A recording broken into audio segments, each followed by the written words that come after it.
Jeg lige har samlet lidt mod af det energi, jeg har været op siden i år næsten. Ja, med foråret også. Det var på 2 timer søvn hinanden. Ja, selvfølgelig. Du tager det bare i dit tempo. Historien er den, det er lidt sjovt. Jeg tror også, jeg er dansk statsborger. Jeg er dansk pas, dansk sygesikring og dansk borgerbolig. Gået dansk skole og dansk arbejder. Og dansk familie, som er hovedsagelig grund. Jeg er adoptivbarn. Så har jeg faktisk ikke følt opvokset i Danmark. Det er lidt for at blive overrasket, fordi det er jo flydende dansk. Det er naturligt. Jeg er opvokset i Khartoum, Sudan. Det er andet største land i...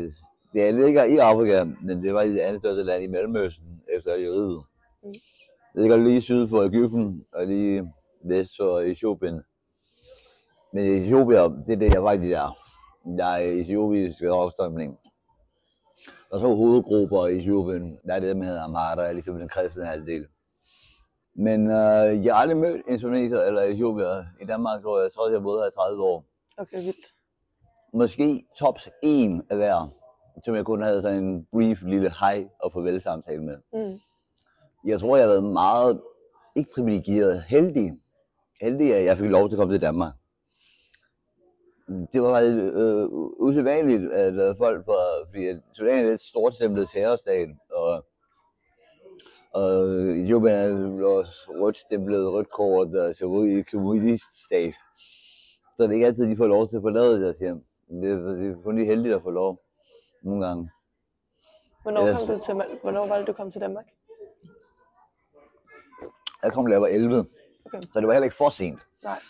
Det var ikke så sent, at jeg fik stadig lidt kulturschok. Det er det, jeg glemte. Jeg skulle komme med, for du kunne få noget chokolade. Nå, ellers tak.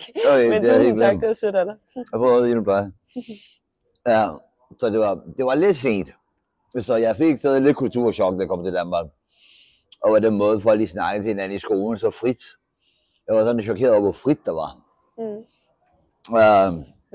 Hvordan frit? Det var lidt mere... Nogle gange vil jeg kalde det bare sådan ubehøvlet. Jeg synes, at nogle gange folk var usædvanligt uopdragende. Den måde folk snakkede til hinanden på i skolen. Jeg har aldrig hørt nogen bande i skolen før. Og det er ikke fordi, jeg var perfekt i Afrika. Jeg var også en happy guy, der gik rundt og spillede bold og drillede piger og havde det sjovt, sport med drengene. Jeg gjorde lige så mange af de sjove ting, som I gjorde herhjemme. Men jeg havde ikke så meget attitude med det. Danskere, de har meget attitude med de ting, de gør.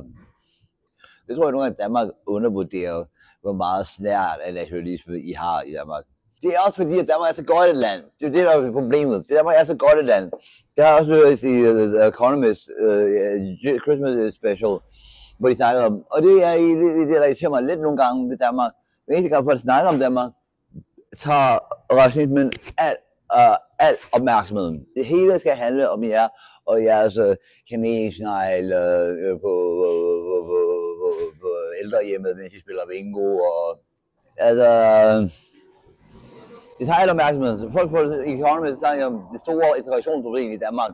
Hvorfor der er så meget integrationsproblem i Danmark? Hvorfor er det så svært at integrere sig? Hvorfor er der så meget racisme i det, der skulle være det mest socialliberale land i verden? Hvorfor er der så meget racisme i det mest venlige land i verden? Og det har noget at gøre med, at det er bare så meget bedre land.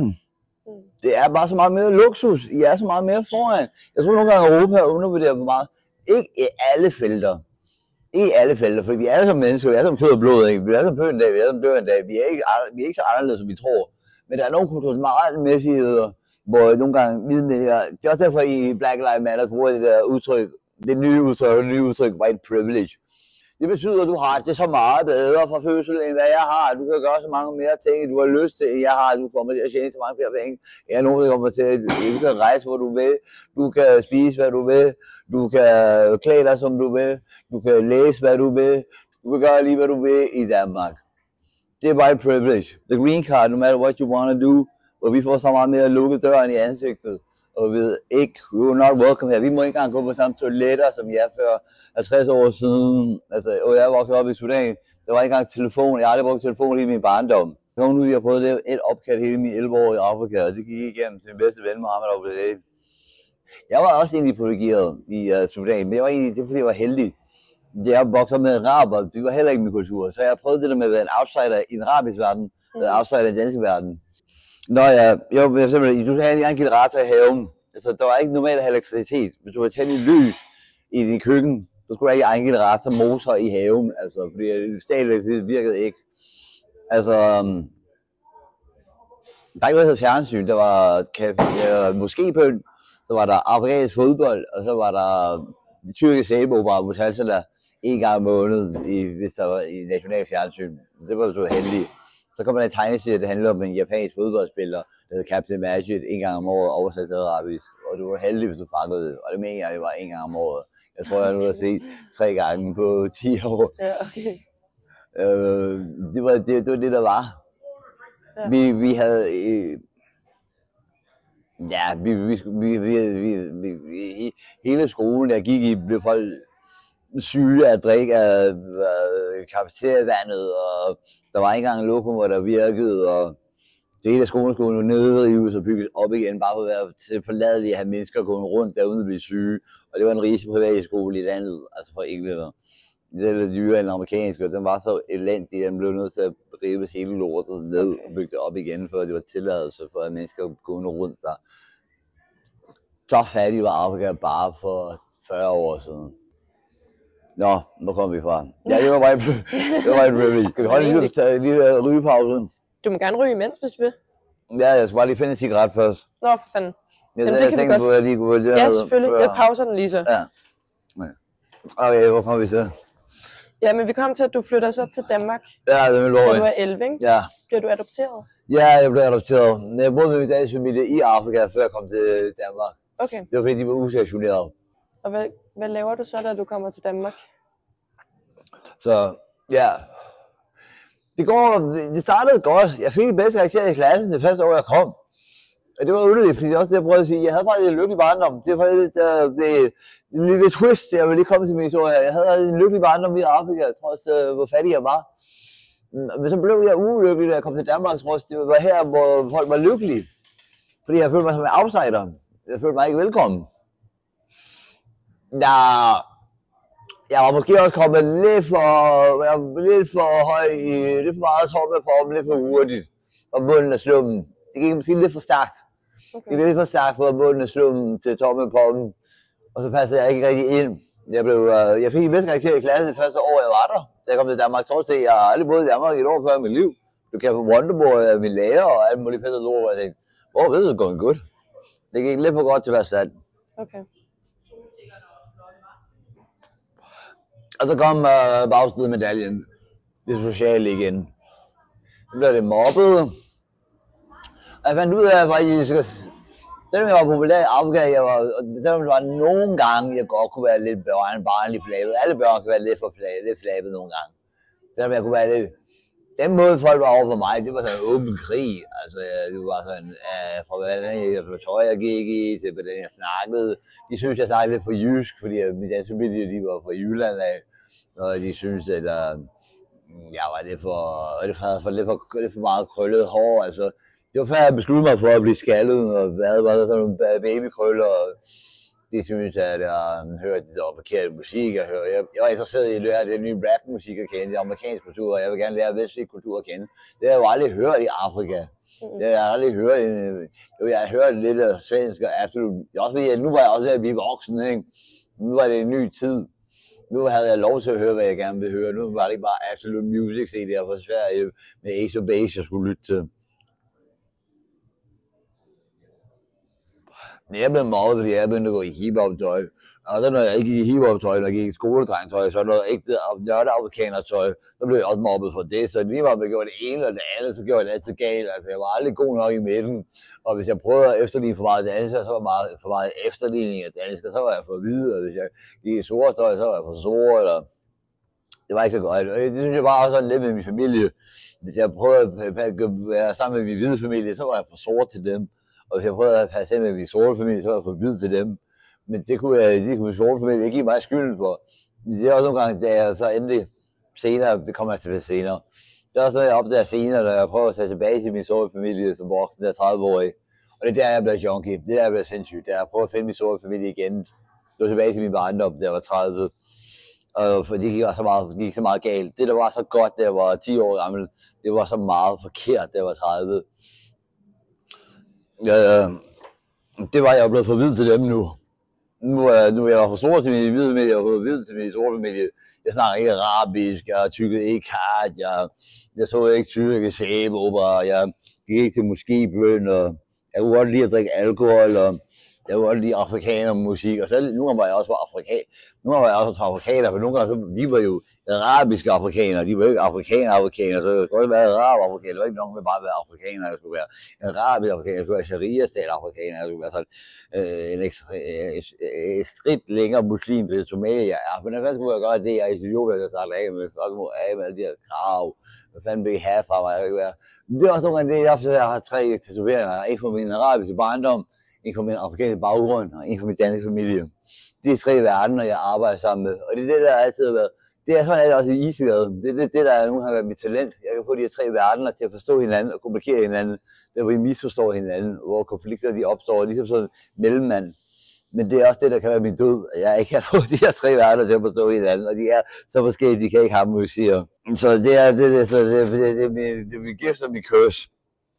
Det er ligesom mit udseende. Når jeg ikke barberer mig, og når jeg ikke triver mig, så vil du måske ikke mærke til, at jeg har tynd hår på toppen, og jeg har krølleskæg, og jeg ser meget fucked ud. Men når jeg gør mig nydelig, så kan jeg se, så ser jeg okay godt ud.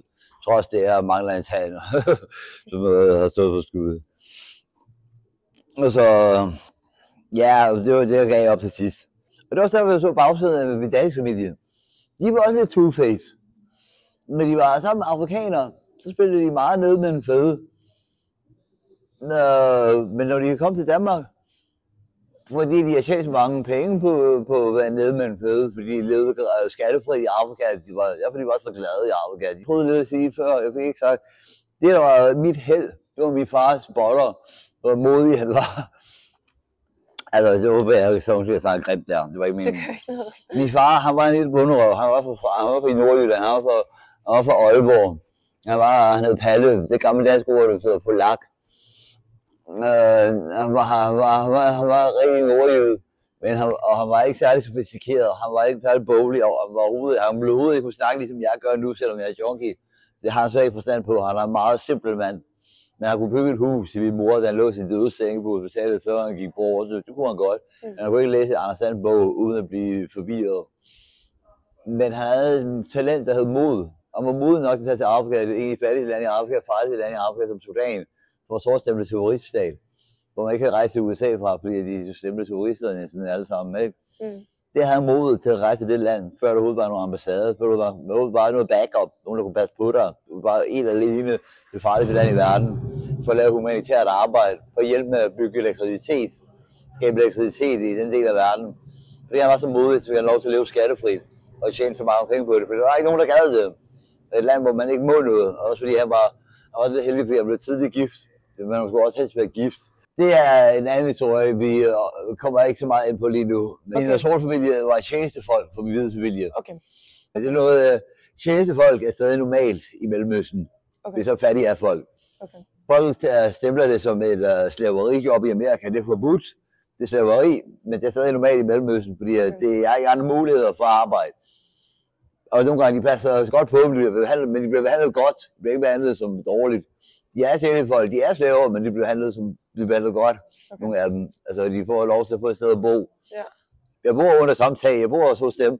Min sorte familie bor ude i gården i Robertset, og bor under samme tag. Så jeg bor hjemme i min sorte familie og min hvide familie, der er vokset op samtidig. Okay. Min sorte mor, hun forlader mig der 6, for hun ikke kan med min far. Det eneste 2 minder, jeg har min sorte mor overhovedet, det er min fars volder hende på toilettet og slår hende i køkkenet. Altså det er de 2 minder, jeg har af min familie. Ja, og min far er ikke han lavede andet end slå sig selv ihjel der 11, det er han drak. Altså jeg har ikke nogen minder af min far andet, når han krammede mig, så havde han meget skæg stuber på sin kind, fordi han ikke var bedre sig selv i flere dage. Okay. Og det var ikke på en god måde, altså det var ikke på en god måde, han havde skægstubet. De var ikke nydelige og pæne, de var fandme slemme. Nå. Ja, så kan jeg ikke huske mere. Nej, men hvad så? Du kommer til Danmark, du føler dig ikke... Ja, det passer ikke ind. Nej. Det ender med, at jeg dropper ud. Ja, det er præcis. Når det ender med, at jeg gider ikke skolen mere. Er det folkeskolen, eller? Ja, folkeskolen. Jeg får ikke engang lov til at komme i matematisk gymnasium, selvom der er matematisk gymnasium, jeg skal jo på sproglig.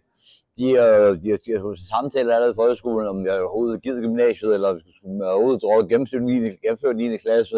Altså, jeg ved ikke, hvorfor jeg er så paranoid for mig. Jeg gør mit bedste, men jeg gider ikke at mobbes, hver gang jeg gør noget rigtigt. Hver gang jeg siger noget i klassen, så bliver jeg mobbet for det. Hver gang jeg gør noget rigtigt i eksamen, bliver jeg mobbet for det. Hver gang jeg klæder mig pænt, bliver jeg mobbet for det. Jeg er på en af mine dage på video, eller så er det på svoret. Jeg hedder Nielsen Tæfter, jeg var en så var en dansk, og jeg havde Dag Nice med det, der er aldrig nogen, der spørger om. Faktisk, det er til mellemnavn. Så ja, jeg tror på, det ender med, at vi slås meget i min familie til sidst. Det bliver det fysisk slagskampe med mig og min familie, fordi det er ikke engang, jeg har mine venner på besøg for at lave lektier, så tror jeg faktisk, at vi tager sopper. Min næste familie er blevet så paranoid over mig, og den måde, jeg opfører mig på, og forstår ikke, hvorfor jeg ikke længere får de bedste karakterer i klassen. Hvorfor du ikke bedste karakterer i klassen? Vi arbejder så hårdt med dig. Vi har reddet det elev. Min mor sagde nogle gange, vi kunne bare efterlade dig der i gaden, hvis du ikke er taknemmelig for os, og gøre de bedste i skolen, og få de bedste karakterer. Så var det sådan, det er rigtigt. Der er endelig, jeg synes, jeg er så anden side af min familie. I er også nazisocialister. I er slet ikke socialliberale. I er slet ikke frisindede hippier. I er nazi-skabsnazier også. Og så i det med, at vi slås nogle gange, det ender med, at min far siger til mig, du blev efterladt af din mor, og du var ud og slog mig og smed mig ud i gaden i regnvejr. Det er adoptivforældre? Ja, og ude i gaden i regnvejr, uden sko på, eller jakke, og jeg prøvede at finde en tom bil, hvor jeg kunne gå og sove i, eller gemme mig under. Der var jeg 15. Og jeg blev nødt til at gå til kommunen og sige, hvad kan jeg gøre, hvis du ikke kan bo hjemme længere? Jeg ved ikke, at jeg er 15 år gammel, og det er ikke med 15-årige, de har mod til at gå til kommunen alene og spørge, kan jeg finde et sted? Jeg var 15 år gammel, jeg skulle aldrig gå til kommunen og spørge, kan jeg få et sted at bo, fordi jeg får tæsk. Jeg er udsat for psykisk sager af min egen familie, de tækker mig, de mobber mig, og de sviner mig til. Det lyder som en hård barndom. Ja, altså, jeg drog ud, jeg flytter hjemmefra. Det ender med et slagsmål til sidst, hvor jeg flytter hjemmefra under voldelige omstændigheder. Det var til sidst, hvor det blev så voldeligt. Der kom klager til kommunen om der er en protest derhjemme. At kommunen sagde, okay, vi giver jer et sted at bo. Så fik jeg et sted at bo. Jeg er 16 og flyttede hjemmefra. Og så... Okay, vi skal holde lidt pause igen. Jeg skal lige have noget vand. Ja, selvfølgelig. Det var først, da jeg gav op på mit liv. Jeg fik det godt i mit liv. Nogle gange, det eneste, der er godt og flot ved dansk samfund. Og det er også det, vi faktisk også siger til sidst. Det der artikel i den der Economist, der skrev at læse om Danmark. En ting, der har været lyspunktet her, det er i Danmark, at når integrationen er så gennemført, når det endelig lykkes, så er det også smukt. Når man har modet til at sige, jeg har brug for hjælp, så er det der også. Men nogle gange, problemet i Danmark, det er, at det skal så... Det er godt nok på bunden, der bare lagt ned. Ja. Det er kun de sidste 5 år ude. Nu snakker med livet til jeg er 15. Det er kun først, når jeg er 35, jeg bliver narkoman. Jeg har kun blevet narkoman i 5 år. Mange folk tror nemlig, at jeg har været narkoman. Det er det, jeg gerne vil sige. Fordi der troede folk nemlig, at jeg var 15 og flyttede hjemmefra. Så jeg blev nødt til at faktisk sige det til min mor en gang, og se lige i øjnene, der er 30 år gammel, og sige, nu kan du høre noget. Jeg har aldrig nogensinde prøvet stoffer, før efter jeg også flyttede hjemmefra ud af det her hus. Så når mine venner spurgte mig, skal vi prøve at ryge en joint? Så sagde jeg til dem, nej, jeg nægter, fordi jeg ved desværre, det kommer til at sige, det er grunden til, at jeg blev smidt ud hjemmefra, fordi jeg var for stoffer, jeg kan gennemskue mig noget nu. De er blevet nazister. De er ude efter mig, og hver eneste undskyldning, de kan få Sverige Tornmand til hans navn for at være ondskabsfuld overfor ham, fordi han ikke opfører sig efter deres agenda eller deres sociale kontrol. Nå, det var måske lige overdrevet. Okay. Så jeg blev ikke narkoman af dem, men der er nogen, der faktisk også nogle af mine venner, de tror også nogle gange, og nu skal vi bare ryge her, så nu skal vi bare være nede med en fed, han er blevet gangster, og han er blevet gangster. Det handler ikke om at være gangster der, det handler om at få lidt respekt som en sort mand. Det handler ikke om at være gangster, det handler ikke om at være rebel. Jeg prøver faktisk at være venner med min familie, for at være venner med jer i skolen. Jeg er ikke ude på at være en rebel, men I tvinger min hånd. I tvinger min hånd til at sige, at jeg kan ikke bo hjemme længere. Jeg røg også lidt hash, da jeg flyttede hjemmefra. Jeg røg lidt hash, men jeg kunne ikke lide det, fordi jeg kunne mærke, allerede der, jeg havde det problem med psyken. Jeg kunne mærke, at jeg blev meget paranoid af det. Jeg kunne mærke, at jeg fik mange blackouts af det. Jeg havde lidt depression og sløvsind folk kalder også, det hedder paranoid skizofreni også, det hedder ungdomsløvsind i gamle dage. Jeg kunne mærke, at jeg havde ungdomsløvsind allerede der, på grund af alt det der kulturchok, jeg har haft mellem bunden af slummen og tommel på dem. Mine personligheder var ved at blive splittet. Mine hvide personligheder og mine store personligheder, de var ved at blive to forskellige mennesker. Så jeg kunne godt mærke, at jeg havde det ikke særlig godt, når jeg røg hash. Jeg har det meget bedre fysisk, og fysisk er jeg faktisk fantastisk. Jeg har det fint, jeg har aldrig brækket en sådan overhold, jeg har aldrig været syg med noget som helst rigtigt, ikke? Under sådan en manflu, altså en forkølelse, som faktisk ikke er noget problem, ikke? Og så det eneste, jeg har fejlet noget, det er mine tænder, som sjovt nok er det eneste i Danmark, man ikke har fået hjælp til. Jeg har mistet en tand, fordi jeg blev bokset i fjeset, en tand, fordi jeg blev sparket i fjeset, og en tand, fordi jeg havde overdosis og smadret mig selv i fjeset. Så faktisk kan jeg ikke sige, at jeg aldrig prøvet at proces, for jeg har det bare fint jeg har det bare ellers fint i mit flæsk. Okay. Du sagde før, at du havde meget håb, da du var lille. Ja, du har håbet det kom jeg til. Jeg droppede ud af gymnasiet, fordi jeg flyttede hjem fra privatskolegymnasiet, hvor jeg gruede. Og så flyttede jeg ud på et værelse, ude i Farum, ungdomsbolig. Og så fik jeg lidt love fra kommunen, de sendte mig på ungdomshøjskole. Hvor jeg får lov til at spille musik og teater og have sjovt med damer og det der. Og så kom jeg lidt på produktionsskole, og jeg også lavede lidt af det samme. Og lidt på medieskole, hvor jeg også lavede lidt af det samme. Men så havde jeg brug for at tage mig sammen. Og gider jeg ikke ryge hash mere, og det handlede ikke bare om sex, rock. Der var nogle år med sex, rock and roll, og det ved jeg godt endnu om, der havde det sjovt. Men det var mere øl, fis og hornmusik, der kom et stykke. Det handlede mere om at drikke bajer og få fise og spille noget reggae, altså musik. Det var mere øl, fis og hornmusik end sex, rock and roll. Men det der var to sider af samme sag. Same, but different. Men der havde jeg brug for at tage mig lidt sammen, og så aftale min værnepligt ude i Slagelse. Og det var det, jeg gjorde. Og så tog jeg min HF. Jeg tog min værnepligt bare lige for at tage mig sammen, og så tog jeg HF, hvor jeg holdt en pause med at drikke i det første år. Men da jeg så, at det gik godt i HF, så sagde jeg, okay, jeg må godt drikke og ryge igen. Så det andet år, så røg jeg. Og så havde jeg også stadig gode karakterer, da jeg kom ud derfra. Blev du færdig med din HF? Jeg blev færdig med min HF, og det lykkedes. Men det eneste problem var min dansk karakter i HF. Det var en karakter, der ikke gik så godt. Men det var fordi, at jeg havde stadig lidt ondt i røven over, hvordan min integration gik så dårligt. Og jeg synes, dansk var et mærkeligt fag. Selvom jeg er den danske amerikaner, jeg kender, så synes jeg stadig, at dansk er det mærkeligste fag, jeg kender. Jeg forstår ikke mig selv, og hvorfor jeg skal bevise, hvor dansk jeg er. Jeg er på dansk i forvejen. Det eneste, jeg er, jeg ved ikke, jeg forstår Danmark. Altså, jeg er Danmark. Jeg kan ikke tale arabisk, jeg kan ikke tale etiopisk, som har der rum, jeg kan ikke tale swahili, altså, jeg kan ikke tale dansk, så må man forstå dansk, det er det, jeg forstår, altså. Så nu synes jeg, dansk er et mærkeligt fag. Ja, det forstår jeg godt. Men hvad gør du så efter gymnasiet? Så efter gymnasiet, HF, der prøvede jeg så det der med militær igen. Jeg tænker, det gik meget godt, det med at tage sig lidt sammen, og holde pause på sex, rock and roll, med ikke at gå ind og gå full retard. Man må godt gå lidt retard.